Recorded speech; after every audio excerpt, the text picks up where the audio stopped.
Prince ಪುಟ್ಟು ಅನ್ನೋ ಪೇಜಿಂದ ಬಂದಿದ್ದೀನಿ. ಇವತ್ತು ತುಂಬಾ ಚೆನ್ನಾಗಿ ಕಾಣ್ತಿದ್ದೀರಾ, ಯಾಕಂದ್ರೆ ಇವತ್ತು ದೀಪಾವಳಿ ವಿಶೇಷವಾಗಿ ಸ್ಯಾರಿ ಹಾಕೊಂಡು ಬಂದಿದ್ದೀರಾ. ದೀಪಾವಳಿನ ಹೇಗೆ ಆಚರಣೆ ಮಾಡ್ತಿದ್ದೀರಾ? ಇವತ್ತು ನರಕ ಚತುರ್ದಶಿ ಆಗಿರೋದ್ರಿಂದ ಹೇಗೆ ಕೃಷ್ಣ ನರಕಾಸುರನ ವಧೆ ಮಾಡ್ದ, ಹಾಗೆ ಅಜ್ಞಾನದಿಂದ ಜ್ಞಾನದ ಕಡೆ ಹೋಗ್ಬೇಕು ಜನ ಅಂತ. ನಮ್ಮಲ್ಲಿ ಏನ್ ಅಜ್ಞಾನ ತುಂಬಿಕೊಂಡಿದೆ ಅದರಿಂದ ಹೊರಗೆ ಬಂದು ಜ್ಞಾನವನ್ನು ಎಷ್ಟು ಹೆಚ್ಚು ಜ್ಞಾನ ಸಂಪಾದನೆ ಮಾಡ್ಬೇಕಂತ, ಲೈಕ್ ಕತ್ತಲಿನಿಂದ ಬೆಳಕಿನೆಡೆಗೆ ಅಂತ. ಅದಕ್ಕೆ ನಾವು ದೀಪ ಹಚ್ಚೋದು. ಸೊ ದೀಪ ಹೇಗೆ ನಾವು ಹಚ್ಚಿದಾಗ ಬೆಳಕಿನ ಕೊಡುತ್ತೆ, ಹಾಗೆ ನಾವು ಇನ್ನೊಬ್ಬರ ಜೀವನದಲ್ಲಿ ಬೆಳಕಾಗ್ಬೇಕು ಅಂತ ದೀಪಾವಳಿನ ನಾನು ಸೆಲೆಬ್ರೇಟ್ ವಂಡರ್ಫುಲ್.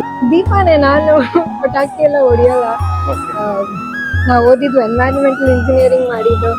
ಸೊ ಪರಿಸರಕ್ಕೆ ಹಾನಿ ಮಾಡದೆ ಹೇಗೆ ನಾವು ಹಬ್ಬಗಳನ್ನ ಆಚರಿಸ್ಬೇಕು ಅಂತ ಜಾಸ್ತಿ ಅದಕ್ಕೆ ಒತ್ತು ಕೊಡ್ತೀನಿ ನಾನು. ಇಂಜಿನಿಯರ್ ಬ್ಯಾಕ್ ಗ್ರೌಂಡ್ ಇಂದ ಬಂದಿದ್ರು, ಕಲ್ಚರ್ ಬಗ್ಗೆ ಇಷ್ಟೊಂದು ಇರುತ್ತಾ ಅಂತ ನಿಮ್ಮನ್ನ ನೋಡಿ ಖುಷಿ ಆಗ್ತಿದೆ.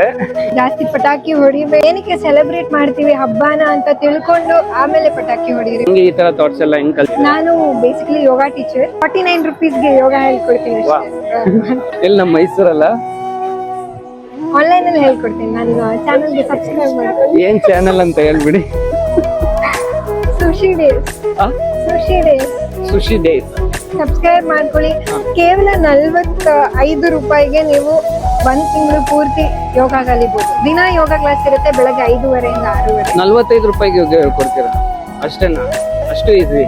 ಅಲ್ಲಿ ಫೀಸ್ ಎಲ್ಲ ಜಾಸ್ತಿ. ಅದಕ್ಕೆ ನಾನು ಕಡಿಮೆ ಮಾಡಿರೋದು. ನಾನ್ ಕಲ್ತಿದ್ದೆ ಯೋಗ ಜನ ಕೇಳ್ಕೊಡ್ಬೇಕಂತ. ದೀಪಗಳನ್ನ ಜಾಸ್ತಿ ಹಚ್ಚಿ. ಹ್ಯಾಪಿ ದೀಪಾವಳಿ ಎಲ್ಲರಿಗೂ. Okay, thank you so much. Happy Deepavali once again.